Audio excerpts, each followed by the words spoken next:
Bienvenida a la tercera instancia del Congreso Crítico de Ciencias Económicas y Administrativas 2024. Ha sido un largo camino de organización, lleno de experiencias y aprendizajes, y por eso quiero darle las gracias a Escuela, en especial al profesor Javier Núñez, por acompañarnos durante todo este proceso, a Estudios Nueva Economía, de la que también soy parte y la mayor cantidad de los chiquillos que están aquí adelante, y por último al Centro de Estudios de Ingeniería Comercial. Saludamos a las y los expositores, comenzando por Claudia Sangüesa, doctora en Economía de la Universidad de Cambridge e ingeniera comercial de la Universidad de Chile, y actual subsecretaria de Relaciones Económicas Internacionales. Bettina Horst, ingeniera comercial de la Universidad Gabriela Mistral y máster en Economía con mención en Políticas Públicas en la Pontificia Universidad Católica y actual directora ejecutiva del Centro de Investigación, Libertad y Desarrollo. Óscar Landerreche, doctorado en Economía en el MIT e ingeniero comercial en nuestra casa de estudios, expresidente de Codelco y actual profesor titular del Departamento de Economía de nuestra facultad. Y por último, Leonidas Montes, ingeniero civil industrial y máster en Ciencias Políticas de la Pontificia Universidad Católica, doctor en Economía por la Universidad de Cambridge en el King's College y actual director del Centro de Estudios Públicos, quienes discutirán distintas perspectivas sobre el libre comercio y la desigualdad internacional, algunas de sus dimensiones, explicaciones y posibles vías de solución. Bien sabemos los chilenos que la desigualdad es, sin duda, uno de los problemas sociales más trascendentales en nuestra sociedad, el cual ha provocado una profunda trampa de la que aún no podemos escapar. Y así lo dicen los datos. Aunque la pobreza por ingresos se redujo a un histórico del 6,5% en 2022, la desigualdad social aún es significativa. Chile sigue presentando una de las distribuciones de ingresos más desiguales entre los países de la OCDE. Sin embargo, como escribió Joseph Stiglitz, antiguo integrante del Congreso, en su libro La Gran Brecha, la desigualdad es evitable. No es consecuencia de leyes inexorables de la economía, es cuestión de políticas y estrategias. Muchas gracias.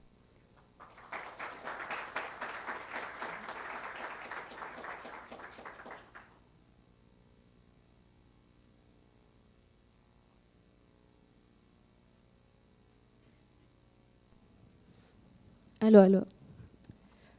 Ya. Básicamente la dinámica del panel es hacer preguntas dirigidas a dos integrantes para luego pasar a más o menos 20 o 15 minutos, dependiendo de cómo vayamos, de preguntas del público. Va a salir luego un QR, así que ahí van a poder mandarlas a un grupo de WhatsApp.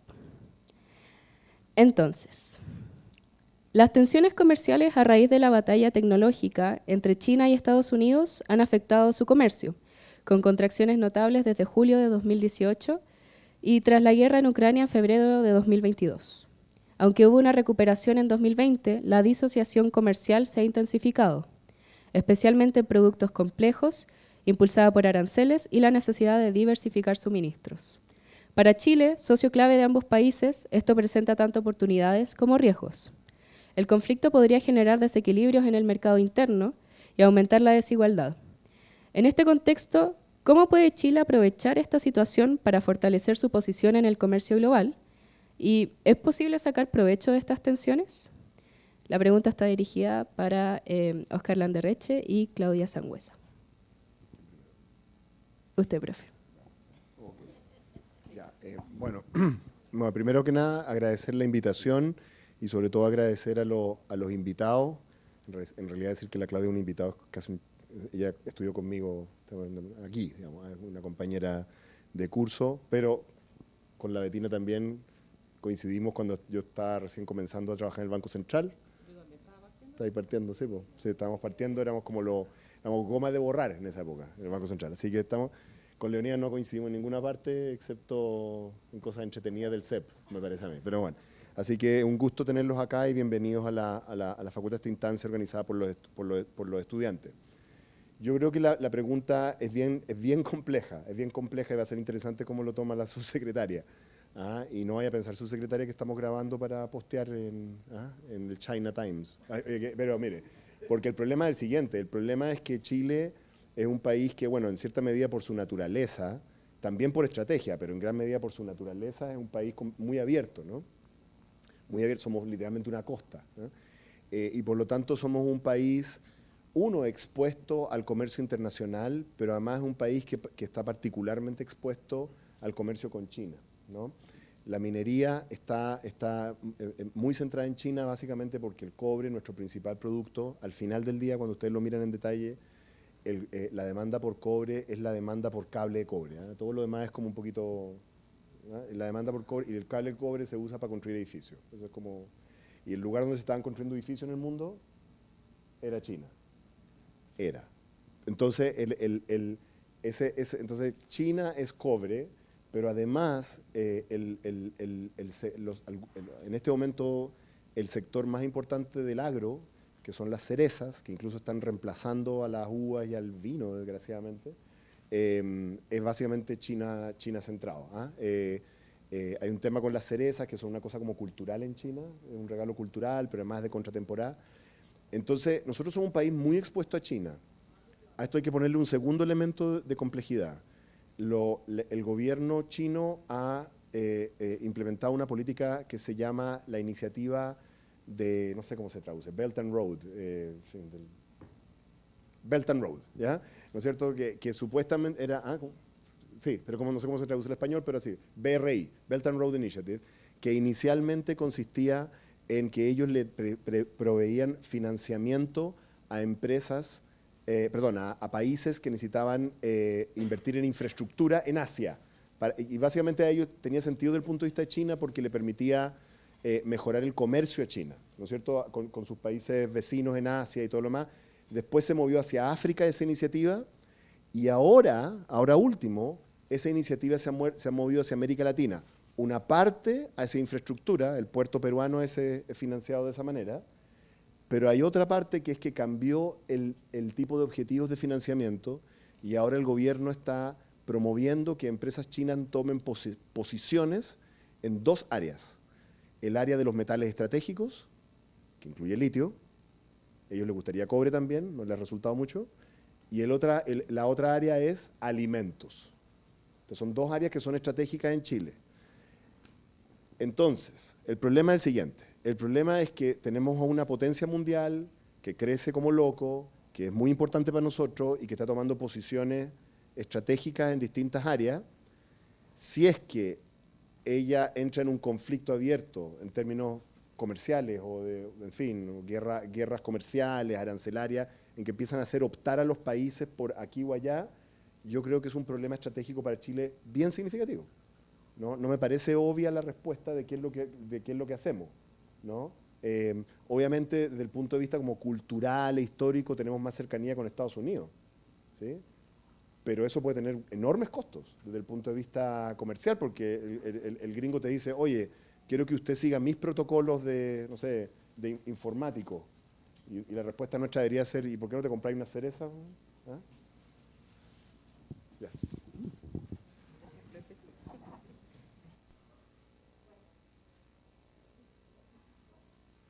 Ahí sí, sí. Bueno, muchas gracias también por la invitación. La verdad es que siempre muy feliz de volver a mi casa.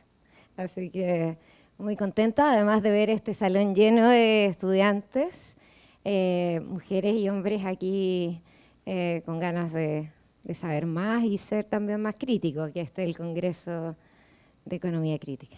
Quiero advertir que yo hoy día ocupo un cargo, ¿sí? Soy la subsecretaria de Relaciones Económicas Internacionales y por lo tanto no me puedo salir tampoco de eso y lo que yo opine también acá tiene que ver también con eso, ¿sí?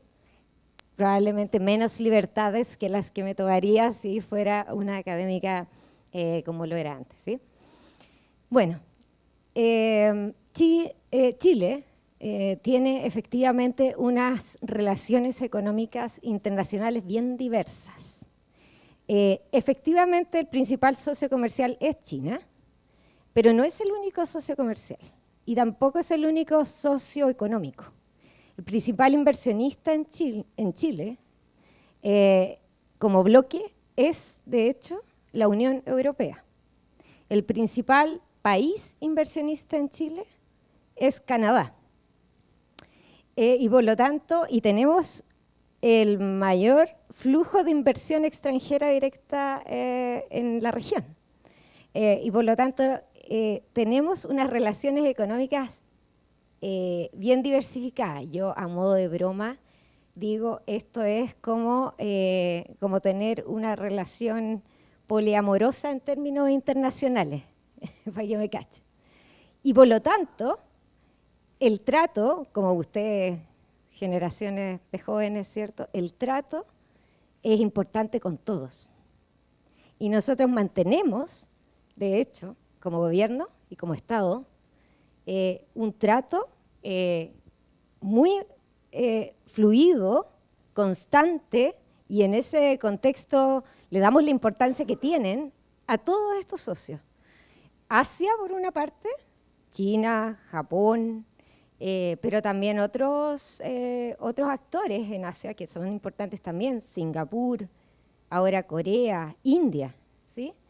Y por otra parte tenemos a la Unión Europea, y tenemos América del Norte, y tenemos la región. Con eso llegamos hasta el 99% de nuestras relaciones comerciales. El 1% adicional, un poco menos del 1%, vendría siendo Medio Oriente.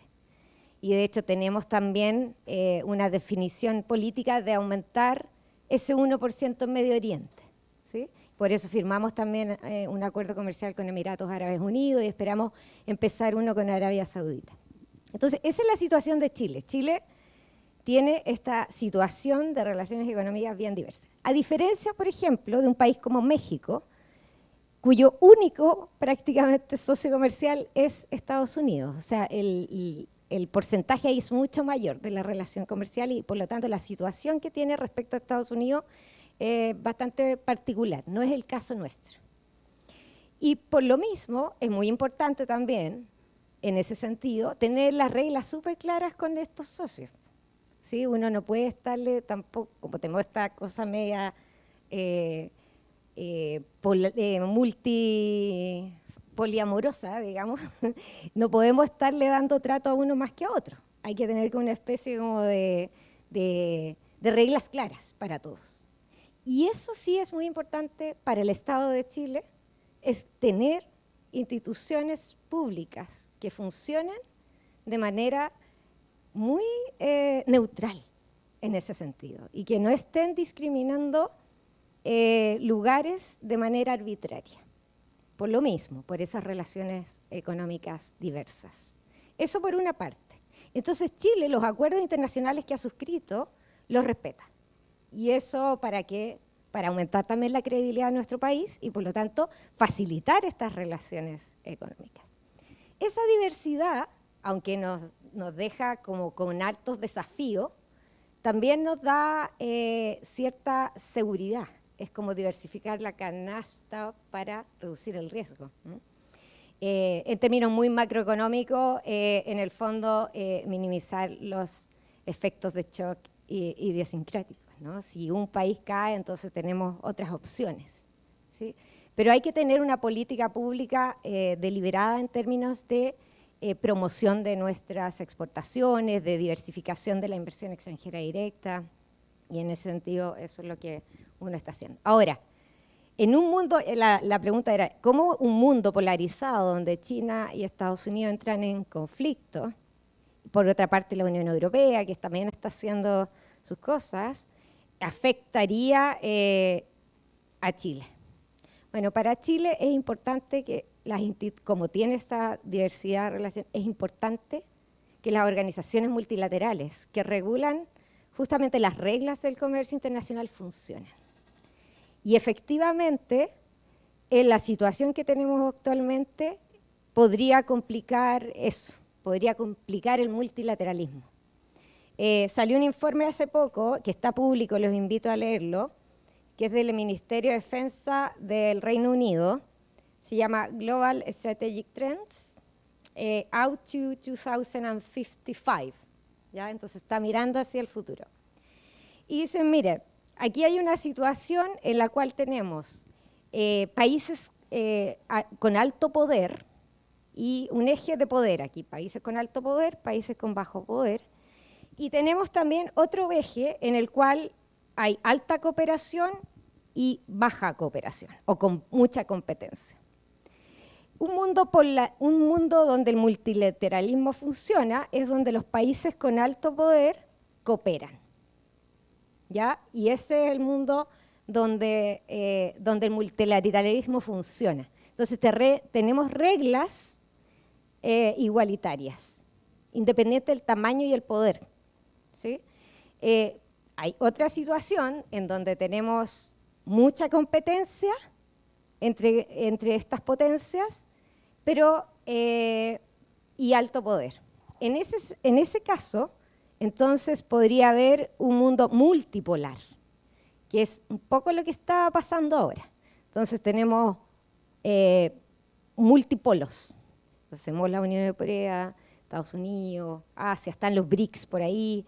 Es decir, se están armando estos multipolos. Tenemos también un mundo, el peor de los mundos, donde hay mucha competencia y además no hay cooperación y además hay fragmentación del poder, y entonces ahí es como el COVID. Es como cuando vino la pandemia, todos nos cerramos y al final, ¿qué pasa con esa situación? Finalmente, las economías en general están tan integradas que hay una alta incertidumbre, disrupciones en las cadenas globales de valor o cadenas de suministro, como les gusta hablar en el hemisferio norte, y eso produce obviamente mucha incertidumbre. Y un país expuesto como nosotros sería como una situación negativa, ¿sí? Por lo tanto, el gobierno de hecho el Estado de Chile se encuentra intentando fortalecer las organizaciones multilaterales y facilitar que esas organizaciones multilaterales funcionen. Hoy día, y esa quizás es otra pregunta, pero la Organización Mundial del Comercio está de alguna forma detenida en su funcionamiento por un asunto específico, pero es importante que funcione. No solo la Organización Mundial del Comercio, todos los espacios de diálogo multilateral, porque el mundo no está en la situación de alta cooperación, países con alto poder, sino más bien en una o multipolar o de fragmentación. ¿Podría Chile beneficiarse de esto? Podría haber un escenario, podría existir. Es poco probable, ¿sí? Pero la forma en la cual tiene de al menos no ser perjudicado enormemente de esto, es lo que dije primero, que las instituciones públicas funcionen de manera neutra y segura, digamos, ¿sí? Para no caer en vaivenes de estas potencias. Los países saben cuáles son nuestros vínculos, ¿sí? Y estamos igual tensionados, y unos se enojan con otros y nos afectan a nosotros, y estamos en ese mundo. Pero es súper importante que nuestras instituciones públicas funcionen y funcionen bien. Muchas gracias, subsecretaria. Y sí, efectivamente vamos a hablar de la OMC más adelante. Eso sí, con respecto al tiempo, de manera tal que todos alcancemos a hablar. No se preocupe, no se preocupe. Para que también hayan respuestas del público, vamos a tener más o menos un margen entre 6, 7, quizás 5 minutos por panelista. Muchas gracias. La segunda pregunta dice: en los últimos años, especialmente a raíz de la pandemia de COVID-19, ha habido un aumento en el proteccionismo entre las principales potencias del mundo.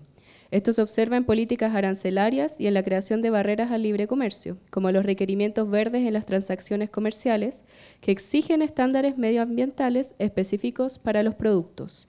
Aunque estas normativas buscan promover la sostenibilidad, también pueden actuar como obstáculos para el comercio, aumentando los costos de producción y afectando la competitividad, especialmente en los países en desarrollo, como Chile.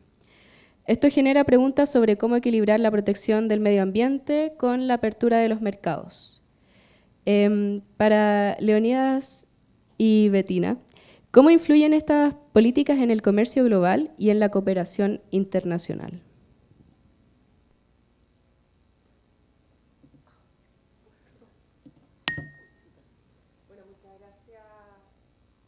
Muchas gracias por la invitación. Yo, antes de responder brevemente dentro de mis 5 minutos, yo estudié economía porque precisamente considero, y muchos de los que están ustedes acá se van a dedicar probablemente a las políticas públicas y quizás también a la actividad pública, ¿no es cierto? Tanto Oscar, que a pesar de que ahora está de académico, pero estuvo metido siempre un activo opinante en las políticas públicas y en la política, Claudia también, y Lorías, ¿para qué decir? ¿Por qué? Porque yo creo que es importante. ¿Por qué le he dedicado los últimos 40 años de mi vida a las políticas públicas? ¿Y por qué estudié economía? Es precisamente porque las políticas públicas importan. No da lo mismo lo que se hace.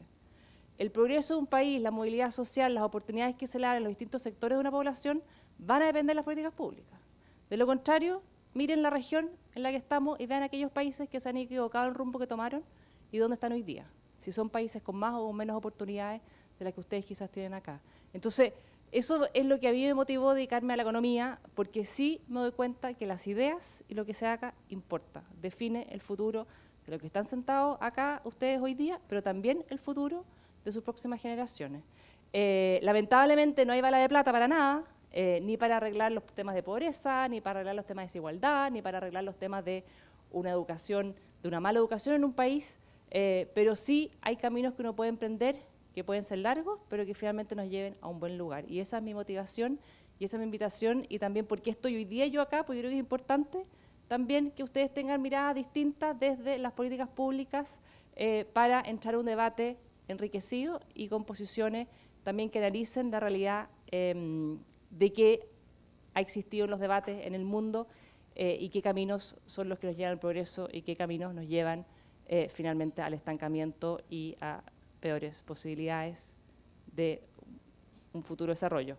Yendo a lo que tú decías, a ver, efectivamente el tema del COVID, y más que el COVID, también, ¿no es cierto?, las peleas entre países, los protagonismos, muchas de estas discusiones lamentablemente tienen mucho que ver con el carácter de las personas. Sin duda que las peleas que han habido entre Trump y con China en su momento, tiene que ver también con las personalidades de cada uno, ¿no es cierto?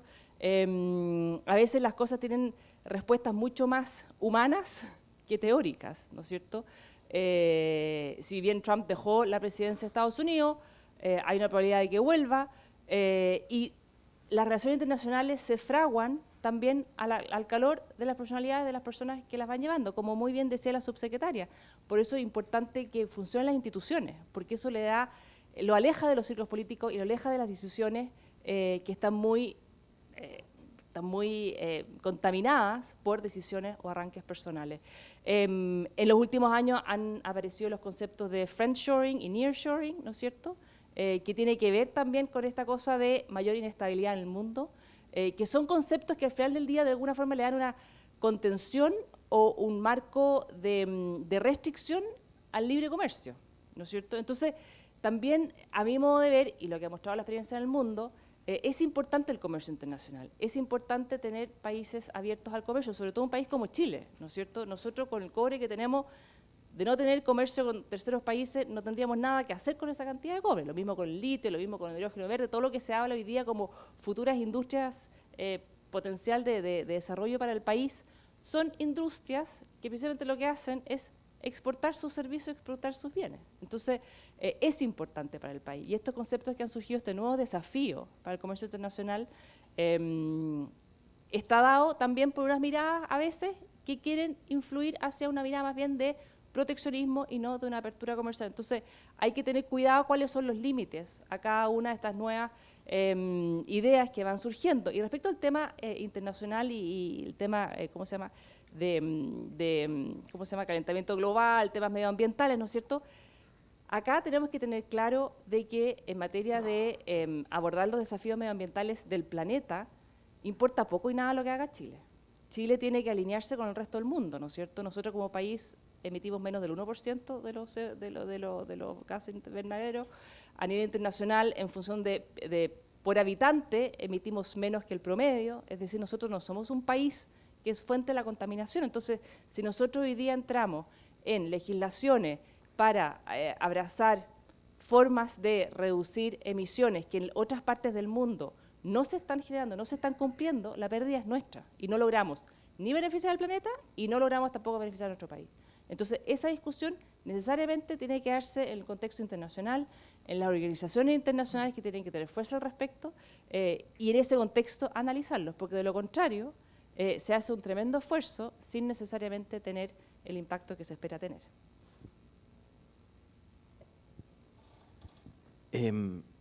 Voy a poner los 5 minutos porque como que en el CEP tenemos un reloj, entonces uno mira y cacha. Entonces, ya, acá lo tengo. Primero agradecer a la María Ignacia y al grupo, ¿cómo se llama? Nueva Economía, ¿no es cierto? Nos conocimos en el CEP, estuvo haciendo, ¿cuál era tu nombre? Con Micaela, ¿no es cierto? Y otros que estaban acá, en la escuela de invierno, y ahí María Ignacia se le ocurrió organizar esto, así que un placer estar acá. Yo lo primero cuando me topé con Micaela, porque andaba perdido, y ella a la 1:15, entonces andaba perdido, no sabía dónde, buscaba Price, y estaba sentado en una sillita acá porque no sabía dónde ir.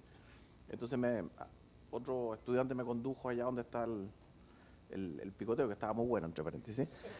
Y entonces yo le dije a Micaela, ¿qué es lo que es esto? Le dije, porque yo leí congresos críticos, y le dije, ¿por qué crítico en rojo? ¿Ya? Que era la primera pregunta. Y yo le pregunté, bueno, ¿de qué tipo de crítica estamos hablando? ¿Es una crítica en el sentido de Marx o en el sentido de Kant? No, una crítica así nomás. Ya. ¿Y por qué ciencia económica? Mientras ya empezamos a hablar, ¿no es cierto? Yo le dije, bueno, ¿es una ciencia o no es una ciencia? Yo le pregunté a la María, bueno, ¿cuál es la ley en la economía? Dime una. Y empezamos a debatir al respecto y estuvo muy entretenido. Pero yo creo que el tema, eso es la introducción como llegamos acá. El tema, la pregunta, y esto es al margen de todas las reflexiones que han hecho Claudia, con quienes estudiamos en Cambridge, que a Bettina conozco mucho, y Oscar, que nos hemos entretenido en muchas cosas, sin pisco sour. Es importante, tú hablas del proteccionismo, y yo creo que acá hay algo que es súper interesante, que es un fenómeno que se ha producido, no solo a nivel de los países, sino que a nivel de las personas, de los individuos. Y yo creo que esto es interesante observarlo. El proteccionismo ya sabemos cuáles son las razones geopolíticas de por qué, desafortunadamente, creo yo, tanto China como la Unión Europea y Estados Unidos están asumiendo una posición mucho más proteccionista, que ciertamente yo creo que esto no solo... A ver, yo les voy a confesar otra cosa. Yo macro, la única vez que hice un curso de macro fue hace 40 años. Se me olvidó todo macro, comercio exterior, no tengo idea. Así que estoy hablando desde la perspectiva del sentido común, que es muchas veces muy importante en economía, pero evidentemente que esa corriente nos va a perjudicar a los chilenos, a Chile. Chile es un país abierto por esencia, y el éxito de Chile se ha debido precisamente a ese comercio abierto, donde, ¿no es cierto?, tenemos relaciones con muchos países, independiente de que hayan algunos con más influencia que otros. Pero quiero volver a esto del proteccionismo, porque si bien los países se están protegiendo más, los grandes países por lo menos, la Unión Europea por otro, hay una amenaza de que de alguna manera nos lleva a esta protección que es muy desafortunada. Para el mundo yo creo que esto es tremendamente desafortunado. La base de la economía es el comercio. Si ustedes van a los orígenes de la palabra economía, de donde surge la economía es simplemente el intercambio. Eso es lo básico. Existe la economía, estudiamos la economía, ¿por qué? Porque los seres humanos y los países intercambiamos. Esa es la única definición que podemos dar, la más cierta. No digo que sea una ley, la más cierta de economía. Intercambiamos, los seres humanos intercambiamos. Y a nivel de las personas ha pasado algo similar en Chile. Y a mí esto me ha sorprendido en los últimos años. Hemos visto una suerte de involución o reversión súper interesante desde el punto de vista de la sociedad. Y quiero ir a este punto del proteccionismo basado en eso. Si uno observa, y tú hablas del COVID, ¿no es cierto?, el COVID de alguna manera también nos obligó a refugiarnos, a encerrarnos en nuestro hogar, ¿ya? A estar con el monopolio del uso de la fuerza del Estado, obligados a estar encerrados. Y yo creo que en Chile se produjo un fenómeno súper interesante, que es una mezcla entre lo que hoy día conocemos como el estallido social, lo que sucedió hace 5 años, el COVID y lo que estamos viviendo ahora. Si ustedes ven ese movimiento pendular que se produjo en Chile, hoy día las personas, a ver, yo lo voy a poner en términos muy provocativos, pero yo creo que lo que estamos viviendo hoy día en Chile es el ocaso del colectivismo. Hoy día las personas están buscando protección en lo propio, en el plano de lo privado, en lo íntimo. Ahora, ¿Cuál es la causa de todo esto? Es muy complicado, pero hay un proteccionismo individual también que a mí me parece que como fenómeno es súper interesante. Si ustedes ven hoy día la valoración que tienen las personas de lo propio, la satisfacción con su trabajo, con el lugar con que habitan, con su familia, es realmente sorprendente cómo ha crecido. Entonces se ha producido un fenómeno súper interesante que yo creo que tiene que ver no solo con el proteccionismo macro mundial del comercio exterior, sino que también con un fenómeno que yo no sé si será mundial o no, pero en Chile, si uno analiza las encuestas, se ve claramente, desde que hace 5 años, ¿no es cierto?, que hablábamos, el discurso era la propiedad común, etcétera, ¿no es cierto?, la solidaridad, y hoy día, ¡bum!, se produjo una reversión, que a mí me parece que es un fenómeno que desde el punto de vista económico, y no solo político y social, es interesante de analizar. Entonces yo quería dejarles esa cuando son, a ver si estoy listo, sí, justo 5 minutos, esta idea de un proteccionismo de las personas, que a mí me parece que si está relacionado lo micro, bueno, nosotros sabemos que la macroeconomía se funda ¿qué? En la micro, ¿ya? Entonces de alguna manera puede que haya alguna relación ahí interesante. Muchas gracias. Ahora vamos a ponernos un poco más peliagudos. La columna de opinión de José Miguel Ahumada sobre el TPP-11 plantea una crítica al acuerdo, señalando que tras un año de la implementación no solo no ha generado ganancias marginales, sino que ha resultado en pérdidas significativas para las exportaciones chilenas al bloque. Destaca que las exportaciones de Chile hacia el TPP-11 disminuyeron un 9,8% en 2023, a pesar de un crecimiento del 9,1% en 2022, antes de la entrada en vigor del acuerdo. Él sugiere que el TPP-11 ha reducido la importancia de este mercado como destino para las exportaciones chilenas, pasando de un 15% del total exportado a un 13%, y contrasta esta situación con la de otros países del bloque, donde la caída de las exportaciones al TPP-11 fue menor, lo que indica que Chile está enfrentando un desbalance desfavorable en comparación. Ahora bien, para Óscar y Bettina, pero también pueden haber otras opiniones, ¿esta disminución en las exportaciones se explica solamente por el TPP-11 o existen otras causas? ¿Y cómo puede Chile ajustar su enfoque comercial para maximizar los beneficios de acuerdos como el TPP-11 en el futuro?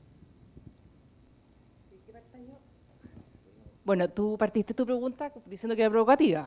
Yo voy a partir una respuesta con algo súper provocativo. Luis Ahumada, o sea, no, ¿cómo se llama Ahumada? El José Miguel Ahumada no está sentado en esa silla, precisamente por ese tipo de comentarios. Él tenía una mirada contraria al libre comercio.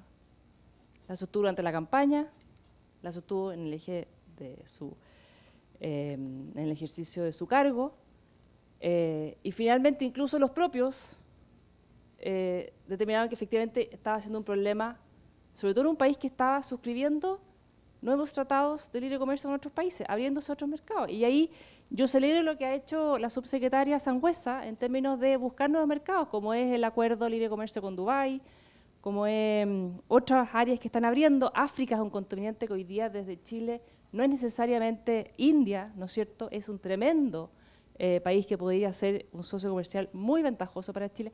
El comercio internacional es importante para los países. Es importante. No existe ninguna evidencia internacional de que el comercio internacional empobrece a los países o genera más desigualdad. No hay.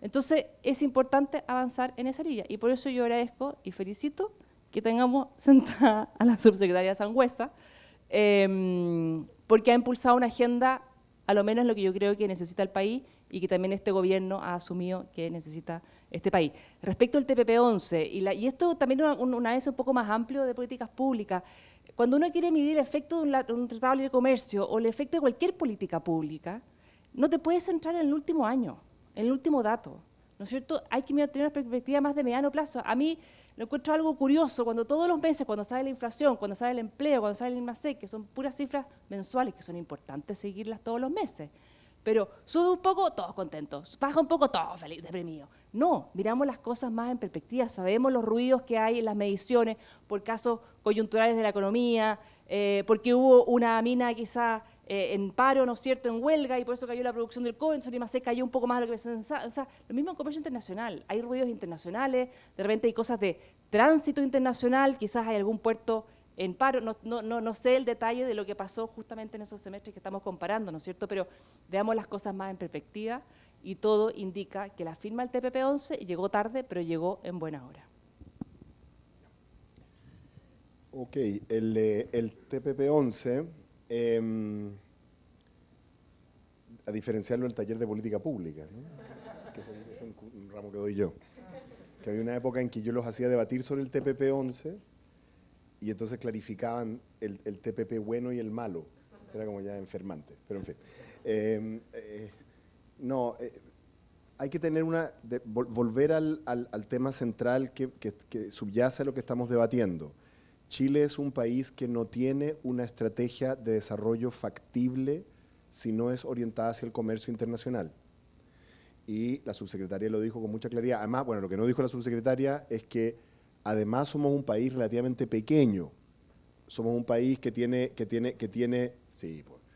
no somos una potencia mundial y por lo tanto tenemos cierta legitimidad porque somos una república bastante antigua y sí, pero no vamos a andar obligando a nadie a nada y por lo tanto nosotros somos el tipo de país que requiere de un sistema internacional de reglas, ¿no es cierto?, en que las cosas estén reglamentadas y acordadas, ¿no? El mundo en el cual se impone el más fuerte frente al más débil es un mundo a que a Chile no es bueno. Y de hecho ustedes miran históricamente en los periodos en que ha habido contracción del comercio internacional, usualmente asociado a guerras mundiales, a Chile le va mal, digamos, o sea, en general es así. Entonces, este acuerdo de libre comercio, digamos, por así decirlo, aunque tuviera problemas, sería mejor que participemos de él. Esa es mi posición. Aunque tuviera dificultades, que yo no creo que las tenga realmente, tantas, creo que hay que participar de él. Ahora uno dice, la otra cosa que quizás no es evidente para los estudiantes, es por qué seguimos firmando tratados de libre comercio, ¿no es cierto? Porque ya habíamos firmado con todo el mundo, ¿por qué seguimos y seguimos y seguimos? Bueno, siempre que hay alguna isla guacha por ahí en el Pacífico, ¿ya? Pero ese no es el problema central. El problema es que el comercio internacional también evoluciona, ¿no es cierto? Y hay temas de comercio internacional que cuando se firmaron los tratados de libre comercio originales, que Chile fue el primer país en firmar con China, con la Unión Europea, con el NAFTA, que era Estados Unidos, Canadá y México, eran básicamente tratados de libre comercio sobre comercio de bienes, para ser súper sincero. El tema era aranceles, baje usted los aranceles, yo también. Hoy en día el arancel promedio casi inexistente, pero ha aparecido el comercio de bienes, de servicios, ha aparecido los temas de patentes, de derecho en fin. Entonces, el tema del comercio sigue avanzando. Eso, desde mi punto de vista, no sé, la Claudia qué pensará, esta evolución de los temas de comercio es un poco lo que ha superado a la OMC, desde mi punto de vista, ¿no? O sea, como que la OMC estaba montada para un mundo de comercio, ese mundo de comercio, y ahora quizás no está montada para el mundo, para los temas de comercio de hoy, que quizás son otros, no sé. Entonces, la existencia de nuevos acuerdos de libre comercio a nosotros nos ayuda y nosotros tenemos que fomentar que existan. El primer fomento es ser partícipe de ello. Así que yo creo que es súper bueno que nos hayamos metido ahí. Sí tengo que constatar que a mí me parece que toda la dinámica en torno al TPP muestra los niveles de absurdo a los que ha llegado este país, ¿eh? O sea, porque yo me acuerdo haber manejado a Curicó y había un letrero que decía el TPP mata. Y yo no sé, entonces está bien, ¿no? Y después yo veía a la ministra de Relaciones Exteriores de Nueva Zelanda, de un gobierno laborista maorí, tatuada en la nariz, digamos, promoviendo el TPP. Entonces yo decía, hello, no entiendo nada. O sea, entonces, tenemos que ser capaces, por lo menos en lugares como este, de realmente ir más allá de los eslogans, los memes, ¿no es cierto? O sea, si uno va a tener una postura respecto a un tema de que algo es malo o bueno, en realidad tiene que como que estudiárselo en profundidad. Así que yo creo que es una buena cosa que se haya avanzado en eso, y no solo eso, sino que yo creo que Chile tiene que continuar generando acuerdos de libre comercio. Yo creo, honestamente creo que una de las cosas más importantes, y tenemos también la subsecretaria quizás nos puede decir algo, es con estos nuevos mercados. O sea, ya estamos viendo los límites de crecimiento de China, o sea, los megamercados son India, Indonesia, a futuro son africanos. ¿Quieren saber cuál es el país al que nosotros le exportamos más jurel? Es africano. ¿Ya? Ya, pues. ¿No sabían eso? Ya, ok. ¿Nigeria? ¿Nigeria parece que? Ya, bueno, pero lo que pasa es que algunos países ahí son los países de mayor crecimiento demográfico e incluso económico. Etiopía, Nigeria, en fin. Entonces claro, entonces uno tiene, y lo que nos muestra también la historia, y de eso se favoreció Chile en los años 80 y 90, es que el early bird gana. O sea, el primero que hace la reforma, el primero que tiene el tratado, ahí hay una renta grande. Si tú eres el primero en tener el tratado con esto, ahí te mete. Entonces, yo creo que es muy importante que Chile sea agresivo en eso, se posicione para el mundo de comercio que va a venir y quizá no nos quedemos pegados, digamos, en lo que teníamos. Gracias. No, me preguntaron a mí, pero igual quería opinar de esto. Y decir varias cosas, voy a tratar de ser eficiente con el tiempo. Primero, aclarar un poco en el minuto en el que estamos. Nosotros y también contarles la posición del gobierno respecto a lo que estamos impulsando en términos de comercio internacional. Primero, Chile durante los 80 hizo una apertura unilateral de su comercio exterior, lo que significó una reducción de los aranceles para todos los países. A todos los países, independencia de acuerdo, no hay acuerdo, 6%. Ese es el arancel que tenemos nosotros a las importaciones.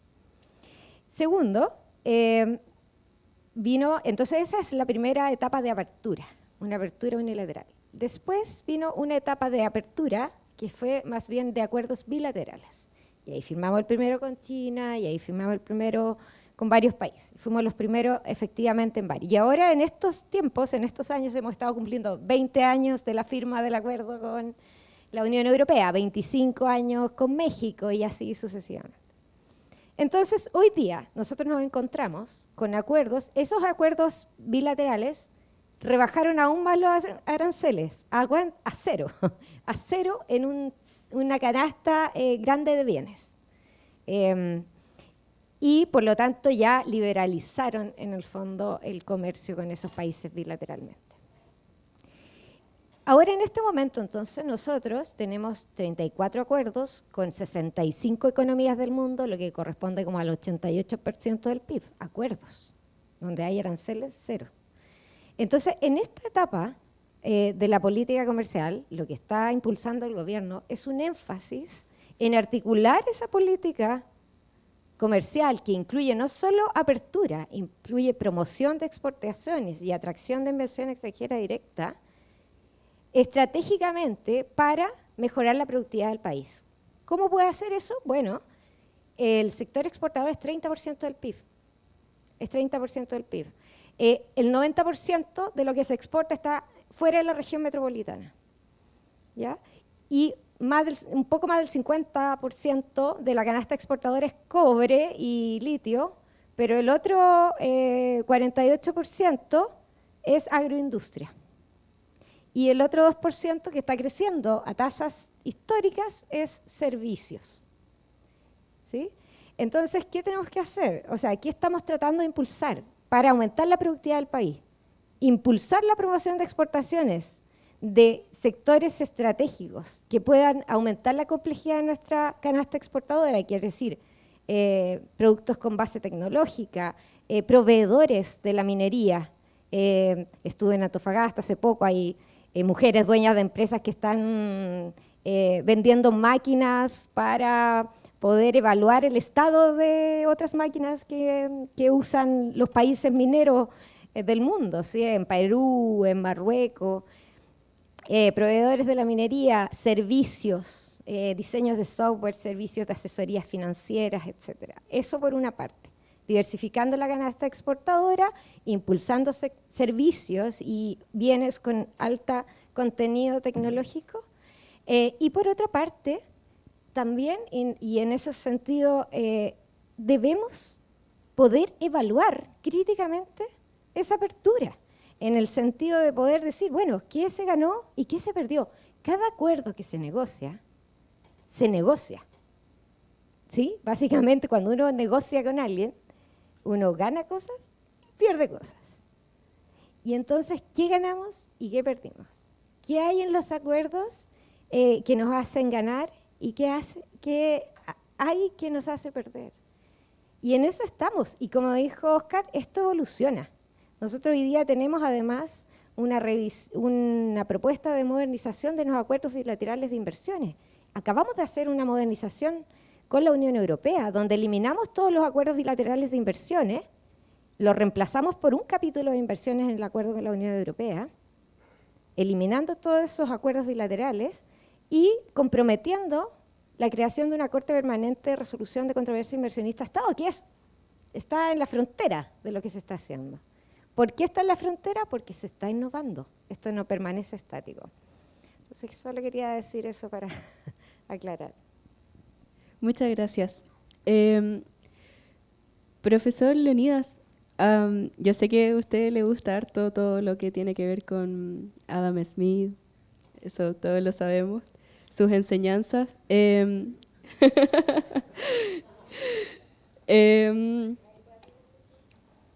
Bueno, hay un paper, Desequilibrios comerciales, estructura de exportaciones y desigualdad salarial, del Economic Journal, que analiza cómo un superávit comercial en los países del sur, o sea, nosotros, que tienen una menor proporción de trabajadores calificados, y un déficit en los países del norte, más ricos y con mayor proporción de trabajadores calificados, afectan la estructura de exportaciones y la desigualdad salarial.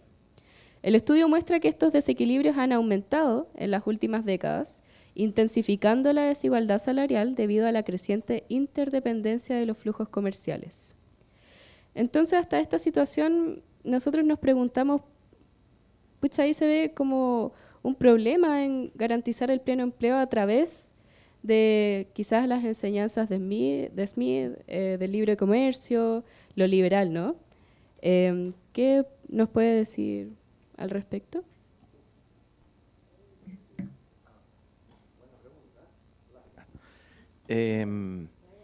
A ver, el pleno empleo es una cosa compleja, ¿no es cierto?, desde Keynes, pero ¿cuál es el riesgo que vivimos hoy desde la perspectiva y tratando de ponernos en el contexto de lo que es la economía hoy? ¿A qué nos lleva este proteccionismo y cuáles son los riesgos de este foco en el superávit comercial, ¿no es cierto? ¿Qué es lo que hacían en el siglo XVIII los mercantilistas?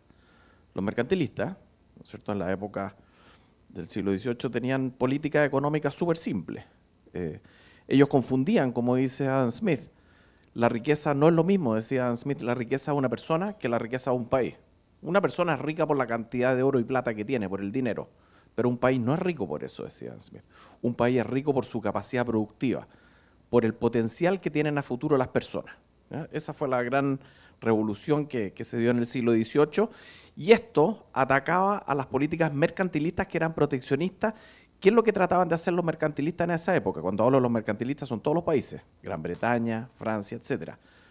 Maximizar el superávit comercial, ¿no es cierto?, y aumentar la reserva. ¿Y cuáles eran las políticas dirigidas para obtener eso? Muy simple, exportar más e importar menos. Y si había que importar, ¿qué es lo que se hacía? Bueno, porque nadie podía impedirle a los aristócratas británicos que tomaran Claré o Porto de Portugal, entonces tarifas de importación. Y esto iba a los cofres, ¿ya? Y esa era la política económica que se vivió durante tanto tiempo. El éxito de la economía en términos de cooperación, en términos de intercambio, está, y acabo de usar la metáfora de Adam Smith, en la mano invisible, ¿ya? De esa mano invisible surgió lo que podríamos llamar tal vez la primera, entre comillas, ley de la economía, que son las ventajas comparativas de Ricardo, ¿ya? Si nosotros nos encerramos, ¿ya?, y esto es lo mismo que las personas, si los países se encierran, y yo concuerdo con lo que dice Óscar, de los países más afectados del proteccionismo de las grandes potencias, Chile va a ser uno de ellos, nos va a golpear muy fuerte. ¿Por qué? Porque nosotros estamos abiertos y efectivamente somos un país pequeño, ¿ya?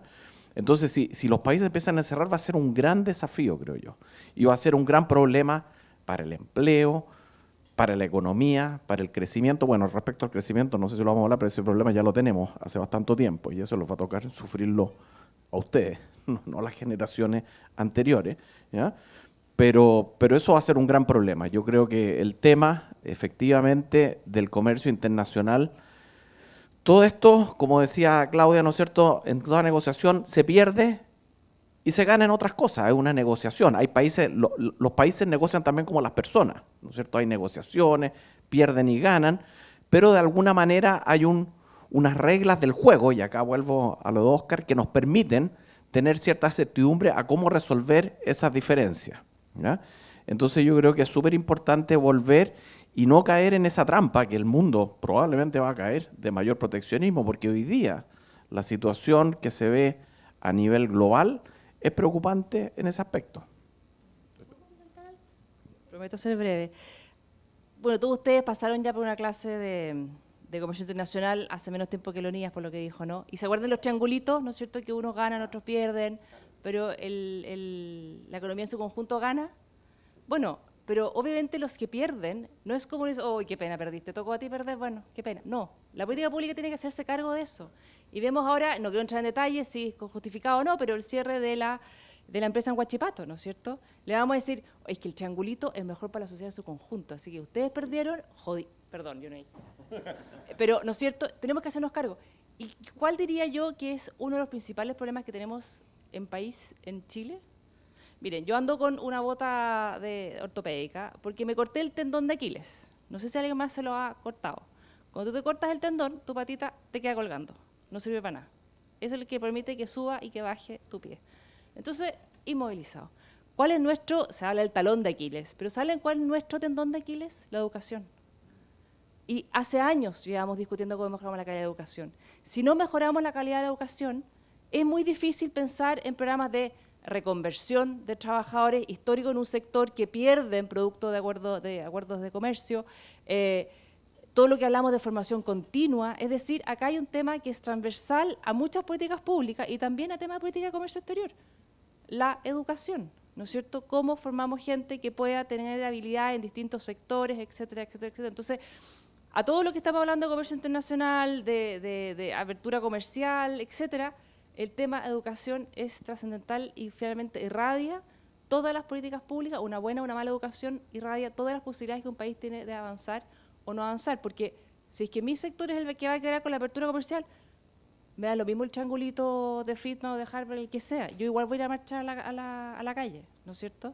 Y eso es lo que un poco hablaba también quizás Leonidas a partir de este proteccionismo más interno, ¿no es cierto? Y por qué estos discursos de Trump pegan también, ¿no es cierto? Porque habla a la gente que perdió el trabajo, habla a la gente que está amenazada por lo que hace China, entonces, pero no nos podemos quedar pegados en eso.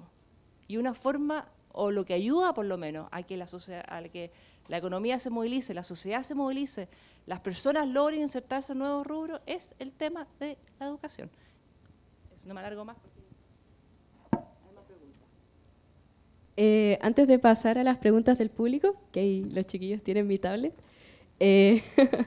bueno, yo creo que como muchos de acá saben, nosotros tenemos prohibida decir dos palabras que son política industrial acá en la FE, no nos dejan mucho. Y esta... no la solemos escuchar tanto en nuestros ramos, por eso también lo crítico del Congreso. Y esta pregunta la voy a dejar abierta. Sabemos que Chile ha pasado por etapas económicas importantes con características bastante distintivas entre sí. Si revisamos un poco la historia, a mediados del siglo pasado tuvimos las primeras convenciones concretas sobre la política industrial latinoamericana a raíz de la crisis del 29 y la crisis de la deuda. Más tarde, con el apogeo del neoliberalismo, pasamos a desarrollar políticas arancelarias considerablemente menos estrictas y a impulsar la introducción al mercado chileno de un número importante de proyectos extranjeros privados. Chile ha mantenido este comportamiento más liberal en nuestro país. Entonces, mi pregunta es, con respecto a los negativos resultados o cero resultados que hemos tenido en los últimos años, ¿cuál es efectivamente la política comercial que debiéramos adoptar? ¿Y hay espacio para una posible política industrial? ¿Y dejar finalmente de depender plenamente del extractivismo? A ver, política industrial. Yo tengo dos tipos de una dificultad con eso, que es la palabra industrial, básicamente, ¿no? Porque no creo que sea o sea, yo creo que mucha gente cuando dice política industrial, para tomarlo de la mejor manera, lo que quiere decir, espero, es política de desarrollo productivo. O sea, es la idea de que uno tiene que desarrollar nuevos sectores productivos, porque si uno se queda pegado en los antiguos sectores productivos, te rinden hasta donde te rinden nomás, y lo que muestran todos los países que se han desarrollado es que van agregando nuevos sectores, van avanzando. Política de desarrollo productivo. Y existe política de desarrollo productivo y podemos discutir qué es una política de desarrollo productivo, y es interesante pensar cómo se intersecta o contradice con una política comercial. Eso es interesante. Lo que a veces yo temo es esta idea de política industrial, o sea, el fetichismo industrial, ¿no? O sea, la idea de que Chile tiene que producir bolas de acero, ¿no? Una cosa así como medio tipo Gary Medel, así, ¿eh? O sea, una cosa como decir, ¿qué les pasa, digamos? ¿Quién dijo eso? ¿No? O sea, el mejor ejemplo que yo tengo para esto es, estos niños ignorantes no van a saber, pero ¿en qué país se produce el mejor chocolate del mundo? ¿Ven que son ignorantes? No. Bélgica. Los mejores, indiscutible. Los mejores chocolates, bueno, Suiza si queréis. Número total de plantas de cacao que hay en Bélgica o Suiza. 0, ¿no es cierto? ¿Quién dijo que el sector en el cual uno se especializa tiene que ser el que uno tiene el recurso natural al lado? ¿Quién dijo? Eso no tiene ni pies ni cabeza. No. Entonces, el objetivo es desarrollar nuevos sectores productivos. Si se da que la disponibilidad de un recurso como energía o agua o qué sé yo es funcional, ¿no es cierto?, a un sector productivo que te da una ventaja comparativa o competitiva en ese sector, fantástico, ¿no? Pero eso no necesariamente tiene por qué ser así. Entonces, yo creo que el objetivo de nuestra política de desarrollo productivo es generar nuevos sectores, no obsesionarnos con sectores, ¿ya? Y ciertamente no obsesionarnos con sectores que eran la obsesión de los países al principio del siglo XX, ¿no? Yo creo que eso es un poquito, digamos, curioso. Así que eso. Ahora, me parece interesante, porque ahí sí es interesante que hoy en día, claro, Chile se mete en este sistema internacional de reglas, y este sistema internacional de reglas no te deja hacer cualquier cosa en términos de fomento productivo, ¿correcto? Efectivamente existe eso, y eso es un tema. O sea, porque yo digo, me meto en el sistema internacional de reglas y ahora, ¿sabes qué más? Voy a subsidiar no sé qué cosa. Y te dicen, no, un momentito, cuidado, ¿no? Lo vimos en el caso de Huachipato, los temas de los mismos gringos creo que le tienen una tarifa antidumping, no sé, creo que sí, ¿ah? Todo el mundo, claro. O sea, existe un sistema internacional que te dice, no, hay ciertas cosas que no se pueden hacer, pero hay cosas que sí se pueden hacer. O sea, por ejemplo, si yo, por ejemplo, me imagino, espero, que si yo subsidio, como pensando con la betina, si yo subsidio la educación técnica de tal manera que de esa manera, como sea, abarato la disponibilidad de recursos para un sector tecnológico, espero que eso no esté prohibido por la Organización Mundial de Comercio. Creo que no, ¿no es cierto? O sea, hay cosas que uno puede hacer y cosas que no. Entonces yo creo que es una discusión interesante. Desde mi perspectiva, sí existe espacio para hacer una política de desarrollo productivo en Chile. El único problema que tiene es que no es de resultados rápidos y no va en la dirección que el estado de ánimo de este país quiere.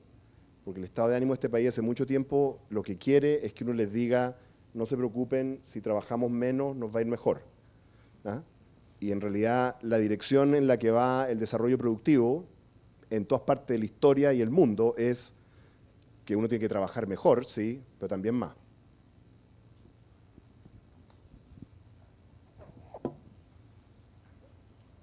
Ya, muchas gracias por la pregunta también. Varias cosas, quizá un poco desordenada. Quería responder sí, a esta idea de las ventajas comparativas. Justo uno podría decir que la opinión como ortogonal a esa es la opinión de que las desigualdades iniciales producen resultados que no necesariamente aumentan el bienestar. Quiere decir, y esta es la mirada más crítica a propósito de lo crítico. Cuando tenemos países en el ángulo norte-sur, ¿sí?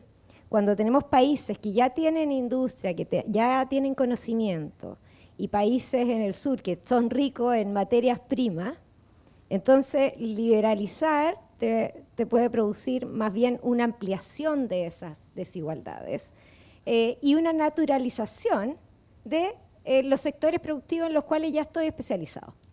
Y entonces más explotación de materias primas en el sur, más desarrollo productivo en el norte. Esa es una lectura de por qué la apertura y este modelo de ventajas cooperativas no necesariamente puede resultar en beneficios. La parte intermedia de ese análisis, si uno lo mira como los dos extremos, es tener estados, es tener una apertura estratégica. Entonces, tú puedes, de hecho, un ejemplo de eso real son los tigres asiáticos, ¿ya? Que tienen una apertura estratégica. Entonces, abren ciertos sectores, protegen ciertos sectores. Abren ciertos sectores, protegen ciertos sectores. Varios que están en eso. Singapur es eso, muchos del sudeste asiático. También India, bastante estratégico en ese sentido. Por eso cuesta mucho negociar con ellos, ¿sí? Y esa es como vendría siendo un poco la tercera vía, como para situarnos un poco en ese espectro. Ahora, el proteccionismo hoy día está instalado, esa es la segunda idea. Estados Unidos legisló una ley que se llama Inflation Reduction Act, IRA, las siglas, en donde subsidiaba la producción de automóviles eléctricos, pero solo le da subsidio a aquellos productores norteamericanos que además demandan insumos que también han sido elaborados en Estados Unidos. Por lo tanto, nos dejaba fuera, a Chile inicialmente, nos dejaba fuera de que nos demandaran pilas de litio, baterías de litio, si es que nosotros quisiéramos producir más valor agregado en el litio, no nos dejaba fuera. ¿Qué hicimos nosotros? Bueno, dado que teníamos un acuerdo de libre comercio de 25 años, nos fuimos a negociar. O sea, nos fuimos a demandar un trato, mejor trato. Y logramos eso. Entonces, si es que eventualmente producimos batería de litio, los productores norteamericanos que demanden esas baterías pueden acceder al subsidio. ¿Ya? Pero entonces el proteccionismo está instalado, hay fondos que están subsidiando sectores estratégicos, no solo en Estados Unidos, también en la Unión Europea, también en Australia y en varios países, y por lo tanto no es algo no es algo abstracto, es algo que está. Y en el caso de Chile, creo que nosotros estamos intentando avanzar en darle al Estado un rol más estratégico en nuestra economía. Entonces, tenemos de hecho un comité estratégico, un comité interministerial para definir la Estrategia Nacional del Litio. Ahí hay participación de privados, ahí hay empresas, participación mixta, en salares que se han definido como estratégicos. Y hay también apertura a inversión extranjera directa que genera también valor agregado. Entonces, esa es la forma de avanzar. ¿Se puede? ¿Para qué? Primero hay que preguntarse ¿para qué? ¿Para qué vamos a tener esta política industrial? Bueno, porque queremos tener obviamente una economía más productiva y ese bienestar tiene que llegar a las personas. ¿Queremos hacer eso para aumentar la productividad? Sí. ¿Se puede? Bueno, nosotros estamos en un mundo donde tenemos, ya dije, una apertura así gigante y por lo tanto estamos intentando dar un rol más estratégico al Estado en ese sentido. Y solo para como último punto, para que ustedes también lo estudien, ¿qué ha pasado con esta apertura y esta integración en las brechas norte-sur? Bueno, han pasado varias cosas. Hay un investigador serbio que trabaja en Estados Unidos que se llama Branko Milanovic, que ha estudiado la desigualdad a nivel global, entre países. Y él lo que encuentra es que la desigualdad entre países se ha reducido, mientras la desigualdad al interior de los países ha aumentado. Y de hecho el cuestionamiento sobre la apertura y la integración está liderada por países como Estados Unidos. Esa clase media trabajadora en Estados Unidos, en Reino Unido, con los Brexit person, ¿cierto? Esos desindustrialización de países que originalmente estaban industrializados. ¿Por qué? Porque países del sur, como China, tomaron el liderazgo en ese sentido. Entonces, es tan así como que no sirve, no sé. A China le sirvió. ¿Por qué? Porque tiene un ministerio de planificación y estratégica ultrapoderoso. Entonces, eso solamente. Sí, Ministerio de Estrategia y Planificación. ¿Pero qué le funciona a China? Le funcionó la apertura y las defiende hoy día. La defiende. Mientras los países occidentales están impulsando políticas proteccionistas, China está defendiendo el multilateralismo y la apertura. Solo estoy hablando de lo comercial. Muchas gracias.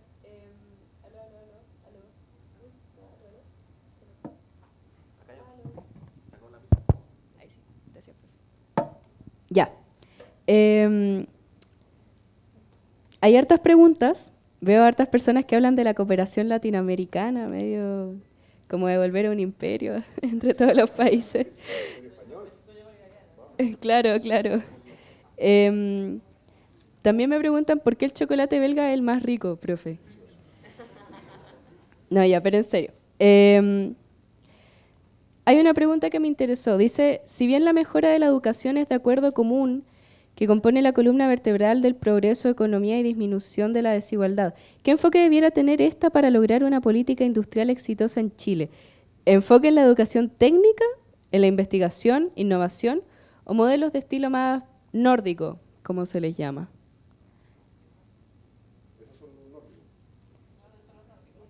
Claro. Dice... Ah, ya, ok. Sí. Es el modelo nórdico. No, es que efectivamente, ¿no? ¿Qué es lo que pasa? Yo veo lo que ha pasado en la educación en Chile como una burbuja. Como cuando ocurren las burbujas es que un país compra algo que es insostenible, ¿no? Como que todo el mundo se quiere comprar algo que en el fondo no podemos sostener. Eso fue el subprime. Todos los gringos querían tener unas casas gigantescas que eran insostenibles, quiebra todo el sistema, tiene que limpiar. Desde mi punto de vista, nosotros en las últimas décadas hemos tenido una burbuja en el fondo de las universidades, ¿ya? Porque la realidad es que el modelo educativo que necesita Chile es mucho, mucho más técnico, ¿ya? Pero mucho más técnico, mucho más orientado hacia lo técnico. Es más, les voy a decir que hay un fenómeno acá que, bueno, la gente tendrá que estudiar por qué se da. Cuando yo estaba en Codelco, hicimos un estudio sobre las remuneraciones de distintas carreras dentro de la minería y les voy a decir que lo más rentable que había en esa época, no sé, habría que ver si se ha mantenido, lo más rentable que había en esa época eran puras carreras técnicas. Y eran rentables no solamente porque eran bien pagadas, sino porque además eran cortas, ¿no? Porque el van tiene, ¿no?, las dos partes. ¿No es cierto? Y lo que está Chile es lo que nosotros tenemos es exceso de geógrafo. O sea, una locura. O sea, ¿entendido? Entonces uno dice, uno le dan como ganas de decirle al cabro,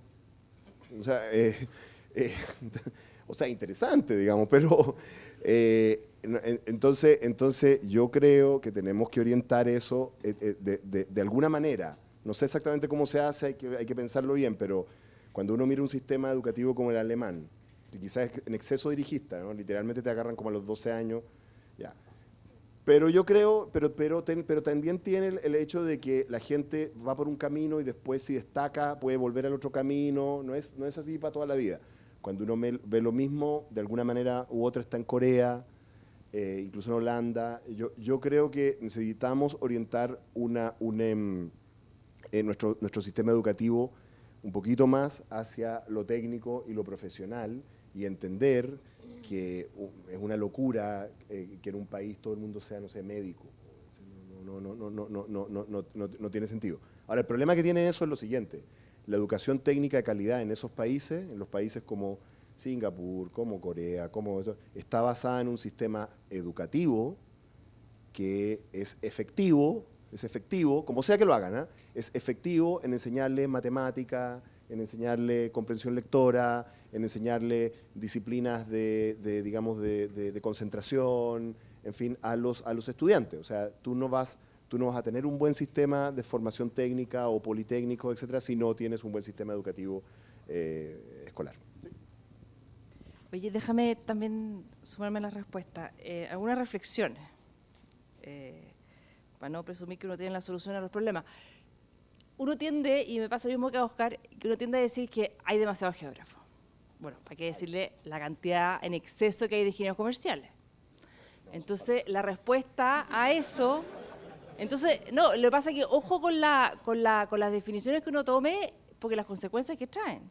Entonces, como se instala la idea de que hay demasiados ingenieros comerciales o abogados, o pongámosle el nombre que queramos, entonces vamos a ponernos de acuerdo para que un burócrata, y acá de derecha a izquierda, me da lo mismo el burócrata del color político, del Ministerio de Hacienda va a decir, del Ministerio de Educación, perdón, va a decir, ok, de esta sala, de allá para allá, van a seguir estudiando ingeniería comercial y ustedes para allá se van a ir a estudiar lo que yo les digo. Entonces, no es fácil cómo como país solucionamos el tema si consideramos que hay un exceso de un lado u otro. Lo que yo sí considero es que en general, en tema de educación, yo creo que es importante que cada uno elija su camino, ¿no es cierto? Te pudiste equivocar y pudiste haber terminado haciendo una cosa totalmente distinta, ¿no es cierto? Ahora, yo siempre he creído que hay que ir avanzando en modelos educativos más generales y más de base y después ir construyendo sobre el camino. O sea, de las cosas que yo...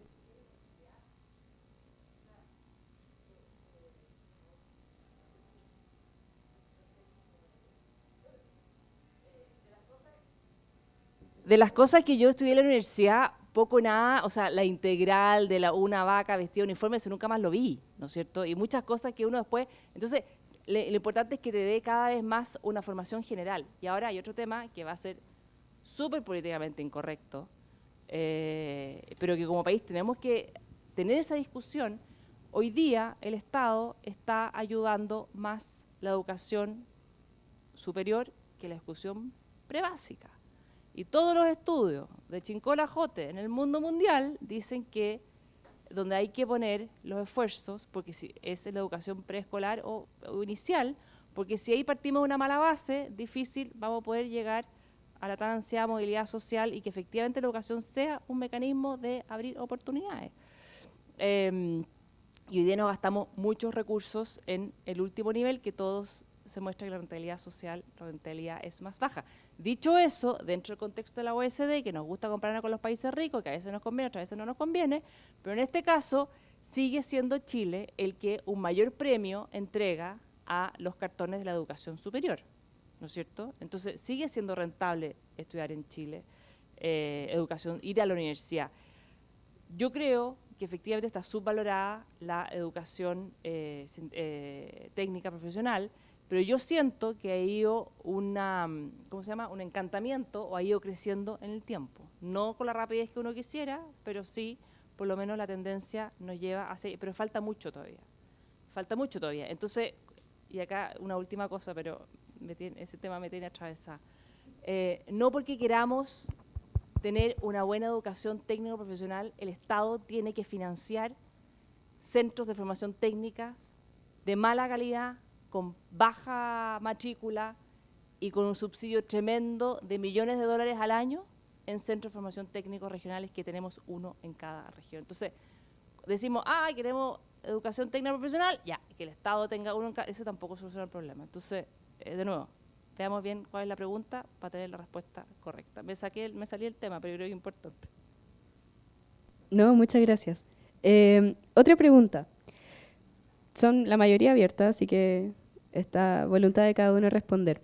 Para evitar quedarnos en el fondo de las cadenas globales de valor, ¿es una opción incentivar desde el Estado la innovación a partir de fondos públicos para patentes y proyectos de investigación industrial en universidades?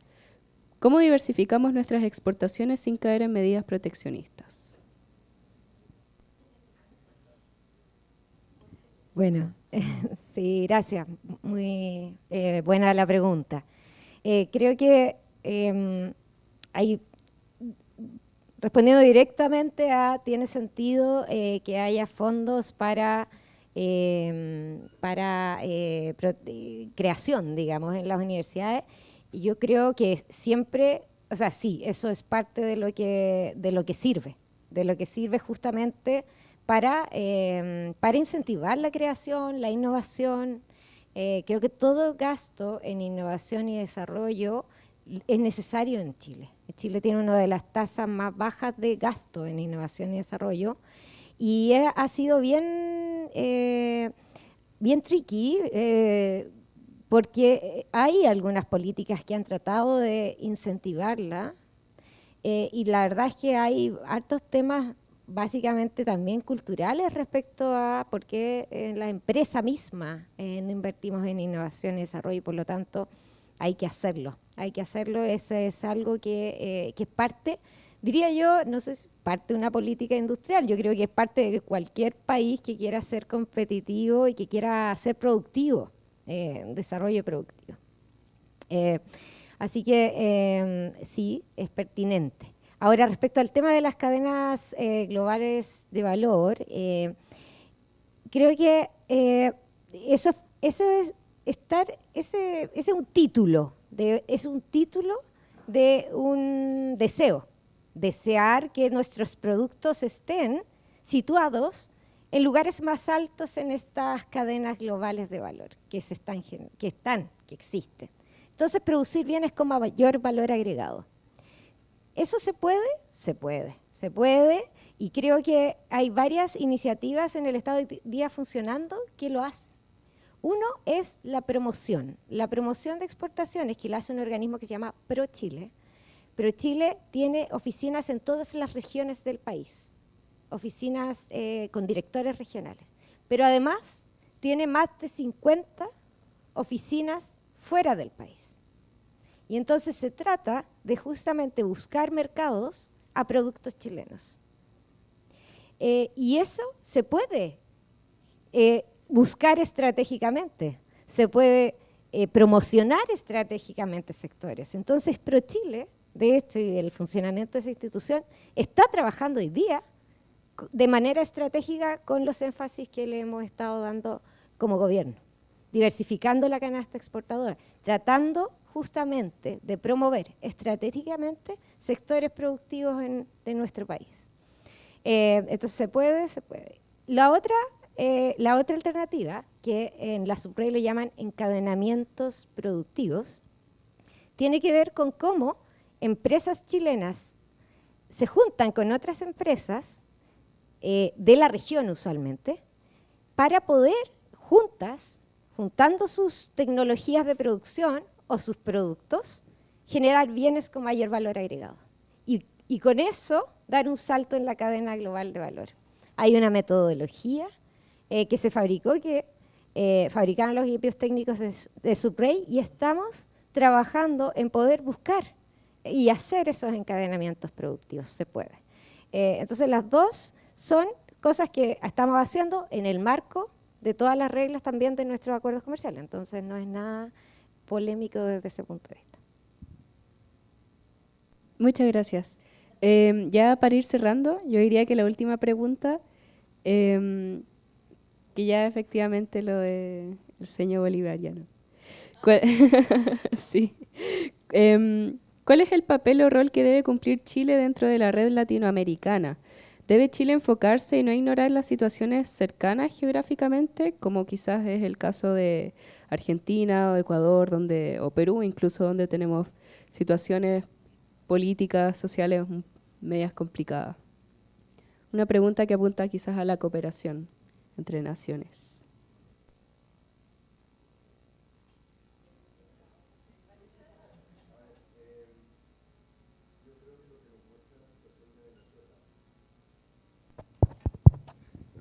Lo que nos muestra la situación de Venezuela y los efectos que ha tenido sobre la región, muestran que uno puede querer no ser afectado por la región, pero va a ser afectado por la región.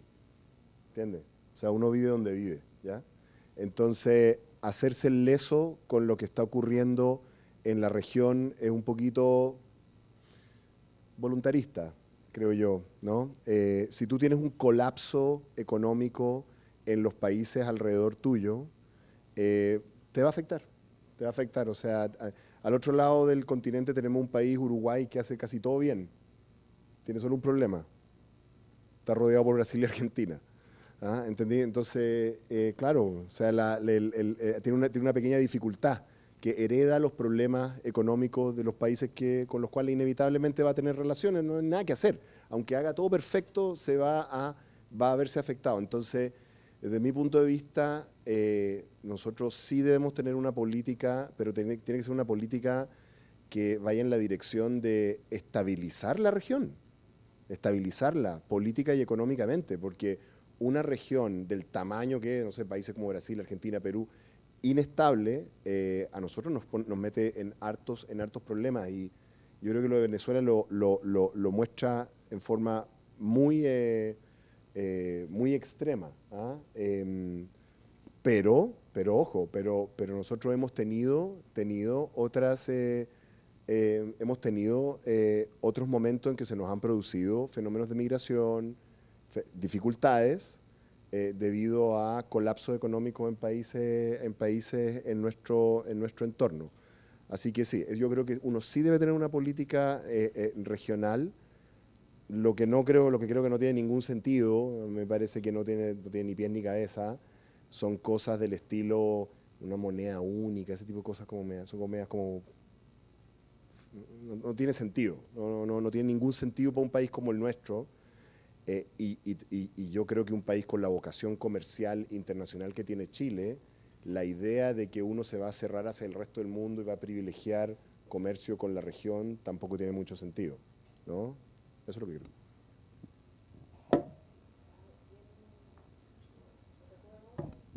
Palito corto. Oye, bien corto también, sumarme a lo que decía Oscar. Yo creo que nadie está obligado a lo imposible, ¿no es cierto? Porque hay países que no se quieren dejar cooperar. O sea, vemos el drama que hay en Venezuela que afecta a la región, pero ¿qué puede hacer Chile al respecto? ¿No es cierto? Se han hecho distintas estrategias, se han hecho en distintos momentos de los últimos 20 años, pero ha sido difícil. Ahora, ¿qué significa? Obviamente uno quiere tener una cooperación con el resto del continente, uno tiene que tener una cooperación. Si al continente le va bien, a los países del continente por separado también le va a ir bien, ¿no es cierto? Chile ojalá estuviera en un continente mucho más estable, con mucho mayor progreso, con mucho mayor desarrollo. Eso a nosotros también nos potenciaría mucho más, ¿no es cierto? Pero no es nuestra realidad. Y si eso finalmente se traduce, que tenemos que tener una migración absolutamente abierta y hacernos cargo de problemas que de alguna forma están llegando y que también nosotros como país no somos capaces ni por recursos ni por institucionalidad hacernos cargo, también es difícil esa discusión. No sé cuántos de ustedes tienen parientes en el norte, o familias o cercanía con las regiones del norte, pero el drama que se vive ahí, producto de la inmigración irregular que está llegando, es tremenda. El efecto en educación, en salud, en las áreas públicas. Entonces también hay un límite. ¿Qué significa colaboración? ¿Cuáles son los límites que como país podemos ponerle moral y éticamente?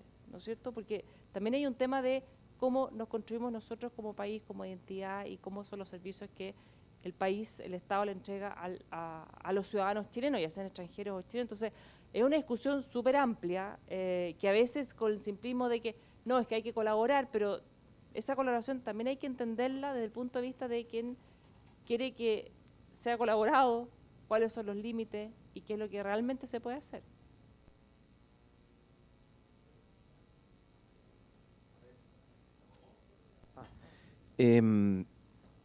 A ver, Chile está en Latinoamérica. Yo creo que tenemos que tener conciencia de eso. Y yo voy a hablar desde mi perspectiva. Yo he sido siempre un liberal en la tradición clásica. Considero que nuestro deber y nuestra obligación es defender la democracia liberal y los beneficios de una economía abierta. Y en ese sentido a mí me sorprende lo que pasa en Venezuela. Yo creo que escapa a todo análisis. Lo que sucede en Nicaragua, yo creo que no hay que comentarlo. Y me sorprende que el caso de Cuba siga siendo una especie de tabú en este país. Y lo voy a decir con todas sus palabras. Ahora la isla está en completo oscuridad. ¿Ya? Y realmente a mí me sorprende, ¿por qué? Porque hemos vivido desde la modernidad, desde que se inició la democracia, el periodo más exitoso de nuestra historia a nivel mundial.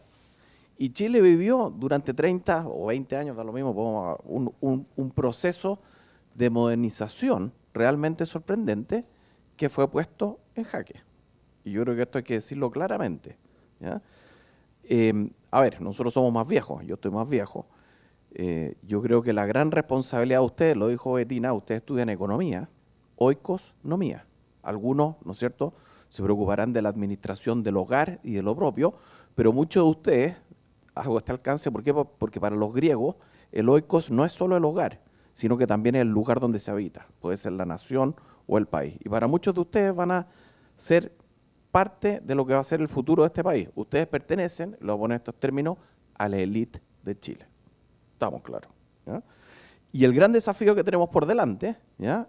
Fíjense en esto, ustedes lo saben, lo sabemos todos, Chile dejó de crecer y el crecimiento económico es fundamental.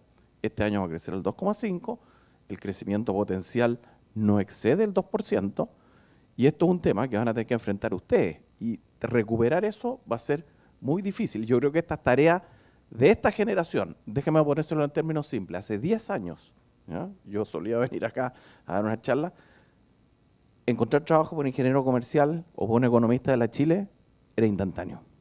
Cuando le digo instantáneo, instantáneo. Hoy día la situación no es la misma. ¿Ya?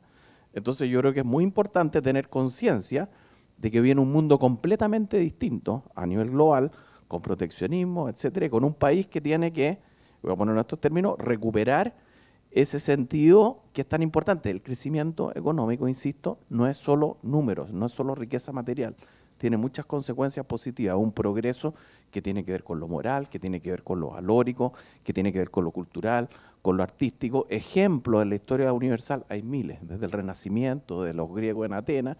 Entonces yo creo que es súper importante que tengamos conciencia de la importancia de la democracia liberal y de una economía abierta, entendiendo la economía en el sentido clásico de la economía política antigua. ¿Ya? Yo creo que ese es un punto bien fundamental. Hay una anécdota que la podríamos contar después cuando vino Hayun Chang a propósito de política industrial hace unos 6 años, pero no tenemos tiempo para eso, pero es muy entretenida. Perdón. Sí. A ver, para nosotros como gobierno es muy importante la integración regional. Es parte de nuestro énfasis en política exterior.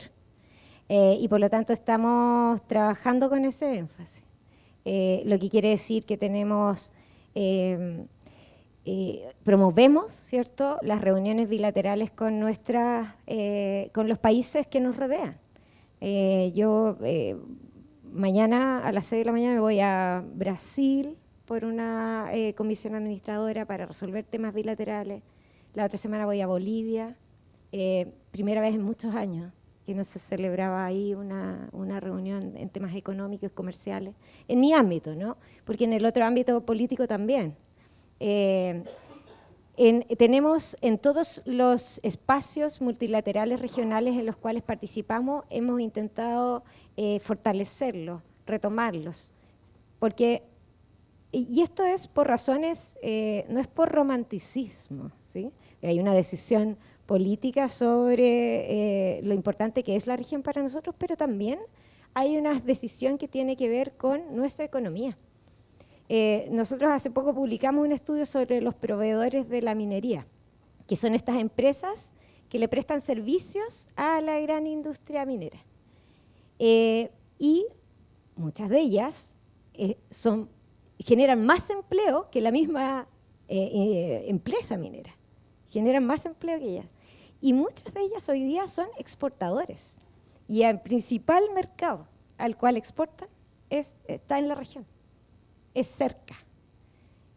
Principal, de hecho, es Perú, pero también hay otros en la región, Brasil, Argentina. Entonces, tenemos una relación comercial que es importante, El 80%, Chile es el principal país de América Latina que invierte afuera, o sea, hay capitales chilenos fuera del país. 80% de esa inversión extranjera está en nuestra región. en países de nuestra región. Entonces estamos vinculados económicamente con nuestra región. Y nos interesa que la región dé el salto también, que tiene el mismo problema que nosotros, es saltar a producir productos con mayor valor agregado. Y creemos que mientras más encadenados tenemos productivamente, podemos tener mejores opciones. Europa y el resto del mundo está mirando a nuestra región porque somos ricos en muchas cosas. Ahora en litio, Chile, pero energías renovables. Se está invirtiendo en Brasil en la producción de autos eléctricos, buses eléctricos, por ejemplo. Entonces, eso por una parte, hay una decisión racional. Y de hecho, algo que hicimos desde el gobierno también fue juntar a todos los países de la región para tratar de articularnos en la OMC. África, por ejemplo, está súper, el grupo africano habla, y está súper bien articulado y defiende sus intereses regionalmente. América Latina no está tan bien articulada y necesita estarlo, porque, de nuevo, este tema que yo describí para Chile lo viven todos nuestros países de la región. Parece que tenemos que pasarnos así el micrófono. El único funcional. La última batería. Bueno, eso sería el panel de desigualdad y libre comercio. Muchas gracias a los 4 panelistas, muy interesante. Muchas gracias a todos y todas los que vinieron. Y ahora vamos a pasar a entregarles un pequeño premio. Ahora se puede aplaudir, por si acaso.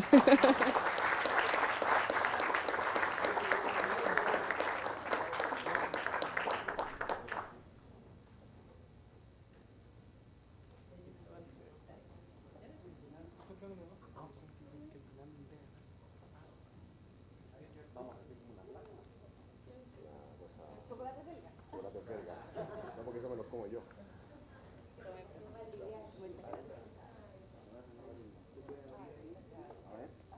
Ah, pero qué bueno, ¿viste? Pero qué elegante, ¿eh?